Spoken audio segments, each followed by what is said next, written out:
कि इस मर्तबा जब आलमी मंडी में कीमतें निस्बतन कम हुई थीं, अचानक ये 13 रुपए का तारीखी नादिर शाही इजाफा करने की ज़रूरत क्यों कर पेश आई? कि 4 साल हो गए खान साहब को आए हुए, होने जा रहे हैं 4 साल, होने जा रहे हैं। ठीक, 4 साल में इनकी हर किस्म की जो कारकर्दगी है वो 0/0 है। अबे अकल के अंधे वजीर आजम, अबे कठपुतली वजीर आजम, अबे वर्ल्ड कप वाले बाबा, अबे भाई पप्पा जानी की सियासी ज़रूरत वजीर आजम। सारी अवाम की एक ही ख्वाहिश है, वो दुआ मांग रहे हैं। आप जाके पूछे लोगों से, सब पूछते हैं कि सेठी साहब ये कब जाएगा, और ऐसी ऐसी गाली देते हैं। मैं कहता हूँ यार मेरे आगे ना ऐसी बात करो please. Hello friends, I welcome you all on your YouTube channel पलटवार। फ्रेंड्स, पाकिस्तान की गवर्नेंस फेल हो चुकी है। पाकिस्तान एक बर्बाद मुल्क बन चुका है। रातों रात पाकिस्तान में पेट्रोल 13 रुपए बढ़ गया है, इजाफा हो गया है। पाकिस्तान के लोग पागल हो चुके हैं, इमरान को नोचने के लिए दौड़ रहे हैं, गालियां दे रहे हैं कि इमरान खान कब जाएगा। पाकिस्तान मीडिया ने इमरान खान की क्लास लगाई है। तो friends, enjoy the video. If you like my effort then like the video, do subscribe the channel. Meet you soon. Jai Hind. मेरे पाकिस्तानियों, तब्दीली सरकार का एक और पेट्रोल बम तुम सबको मुबारक हो। तुम सबको बहुत बहुत मुबारक हो कि तुम्हारे मुंतखब वज़ीर आज़म ने, तुम्हारे हरदिल अजीज़ वर्ल्ड कप वाले बाबा ने तुम्हारी मौत का सामान फरमाते हुए पेट्रोलियम मसनूआत की कीमतों में 1 नहीं, 2 नहीं, 10 नहीं, 11 नहीं, 12 नहीं, पूरे तकरीबन 13 रुपए का इजाफा करके तुम लोगों की दिलबस्तगी का जो सामान किया है। अलमान अल हफीज़, मेरे मेहरबान मसीहा ने कौम के मसाइल का एहसास करते हुए पहले तो ये समरी मुस्तरद फरमा दी, लेकिन चूँकि मेहरबान एक कठपुतली किस्म के वज़ीर आज़म हैं, उनकी कोई सुनता नहीं, उनकी कहीं चलती नहीं, माफिया उनको किसी भाव पूछती नहीं है, इसलिए उनके मुस्तरद किए जाने के बावजूद एक मर्तबा फिर पेट्रोलियम मसनूआत की कीमतों में इजाफा कर दिया गया। पिछली बार उन्होंने इजाफा रोक लिया था ताकि उस बढ़ोतरी में मज़ीद उसको 2 से ज़रब दे करके इतना इजाफा किया जाए ताकि तुम्हारी आने वाली 14 नस्लें हाथ पकड़ पकड़ के एक दूसरे का रोएं और याद करें वो मनहूस दिन कि जब उन्होंने तब्दीली के नाम पर तुम्हें वोट दिया था। पेट्रोलियम मसनूआत की कीमतों में 12 रुपए 3 पैसे, जाहिर है कि पैसे का दौर नहीं है तो अब ठीक 13 रुपए, अठन्नी तो चलती नहीं कहीं। अगर किसी के घर में चलती हो रात को 12 बजे के बाद तो मैं कह नहीं सकता। 12.5 रुपए नहीं, पूरे 13 रुपए का इजाफा पाकिस्तानी कौम को मुबारक हो। पूरे 10 रुपए का इजाफा डीजल मसनूआत की कीमतों में आपको मुबारक हो। मेरे मेहरबान, मेरे पाकिस्तानियों, वो बेशरम लोगों जिनके घर में घुस करके इमरान खान सफ़ों की सफ़ें बिछा दे, पप्पा जानी की ये सियासी औलाद। ये पेट्रोल प्राइसेस को कैसे आग लग गई सेठी साहब? हाईएस्ट हाई, मतलब हम इनको हिस्टोरिक हाई कह सकते हैं। अवाम इमरान खान साहब को लेकर आए थे कि वो इमरान खान साहब कहते थे महंगाई होती है तो समझो करप्शन हो रही है। महंगाई के तूफान पे हुकूमत बंद बांध लेगी अब इतने 160 रुपए फी लीटर पेट्रोल पाकिस्तान में? आयशा, 2014 में जी इंटरनेशनल प्राइस ऑयल की $96 पर बैरल थी जी। उस वक़्त पाकिस्तान के अंदर 82 रुपए पर लीटर पेट्रोल आवाम के लिए अवेलेबल था जी। आज के दिन 92 ऑयल की कीमत है इंटरनेशनली जी। 2014 से कम।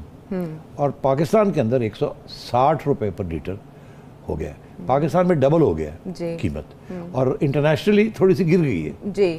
अच्छा, अब बात यह है कि ये कैसे हुआ, क्यों हुआ? खान साहब ये कहते हैं कि सारी दुनिया में ऑयल कीमतें बढ़ रही हैं। एक्चुअली ऑयल कीमतें तो नहीं, उतनी नहीं बढ़ी जितनी ये कह रहे हैं कि बढ़ी है, और इससे पहले भी 2014 में भी यही कीमत थी। बीच में वो अप एंड डाउन हुआ है। आजकल थोड़ा सा शायद अप है क्योंकि because of this tension crisis, लेकिन वो भी 96 तक पहुंच के वापस 92 पे आई हैं। कोई इस मुल्क में नहीं जो पप्पा जानी की सियासी जरूरत इमरान अहमद खान नियाजी चुनतखब सरकार का हाथ रोके, कोई नहीं।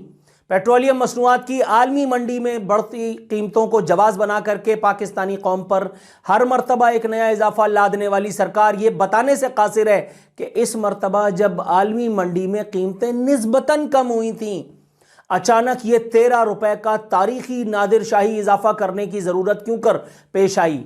जवाब ये बताया जा रहा है, पहले जमाने में लोग बेशर्म होते होंगे तो शायद अपनी बेशर्मियों को छुपाते होंगे। एक पोपट किस्म की एंकर है, एंकर क्या, वो मॉर्निंग शो करती है। पहले लोग अपनी पॉलिटिकल एसोसिएशन को छुपाते होंगे शायद। फिर ये दौर भी हमने देखा कि लोग बाकायदा, चाहे वो ब्यूरो चीफ हों, चाहे करंट अफेयर एंकर हो, चाहे मॉर्निंग शो एंकर हो, वो बाकायदा अपनी पॉलिटिकल एफिलिएशन पे इतराते हैं। एक प्राइवेट चैनल पे एक खूबसूरत से थोबड़े को लिए बैठी एक 2 पैसे की औरत, अब वो बाकायदा ये जवाज तराश रही थी थोड़ी देर पहले ट्विटर पे कि चूंकि रूस और यूक्रेन एक दूसरे पर, कैन यू बिलीव, मुझे क्या लेने देना रूस और यूक्रेन से। आलमी मंडी में बढ़ती कीमतों का जवाज जो है वो रूस और यूक्रेन की वो टसल को करार दे दिया गया है। ये नहीं बताया गया कि जो आलमी मंडी में निस्बतन कीमतें कम हुई हैं तो उन पर, उन अल्लाह मारों पर रूस और यूक्रेन की तलखी का असर क्यों नहीं हुआ, क्यों नहीं हुआ उसे एक तलखी का असर। ये वो दौर है कि जिसमें बेशर्मी एक आर्ट बन चुकी है। जो जितना बड़ा बेशर्म है वो उतने बुलंद मनसब पे जाकर के बैठा है, जो जितना बड़ा बेहया है उसको उतना बड़ा मनसब, उसको उतना ज्यादा वजीफा, उसका उतना तामझाम और प्रोटोकॉल इस दौरे हुकूमत में देखने को आ रहा है। और ऐसा नहीं कि ये सब कुछ पहली दफा हो रहा है, इससे पहले भी यही सब कुछ होता रहा। अगर ये पहले साल ही IMF के पास चले जाते, जैसे कि पहले ये फैसला हुआ था कि अब IMF के साथ जाना है हमने, और ये बढ़ के ना मारते, तो उस वक़्त आज तक ये मसले ख़त्म हो जाने थे। 2 साल उस वक़्त हालात बेहतर थे आज से। GDP बेहतर थी, कोरोना नहीं आया था, कुछ भी नहीं हुआ जी, कोविड नहीं आया, कुछ भी नहीं था उस वक़्त। तो अगर ये कर देते तो इतनी मुश्किलात ही ना होती। जब नहीं एक चीज़ को पोस्टपोन करते गए और मईशत बैठती गई जी, और जब उसको फिर उठाने का वक्त आता है तो फिर इस किस्म के इकदाम करने पड़ते हैं जिसके साथ लोग बैठ जाते हैं बेचारे। तो ये एक्यूमुलेटेड होता है ना, एक चीज़ के ऊपर दूसरी के ऊपर। हालात बिगड़ते गए हैं पिछले 3 साल में। पहले साल ये चीज़ें कर लेते तो इतना बड़ा इस वक्त नुकसान ना हो। और अब बिजली की कीमतें भी बढ़ेंगी, अब गैस की कीमतें भी बढ़ेंगी, सब कुछ करेगा। इसलिए ये साथ साथ हमें ये कहा जा रहा है कि अमीर लोग जो हैं, सेठ लोग जो हैं, कारोबारी सरमायादार जो हैं, उनके तो मौजे।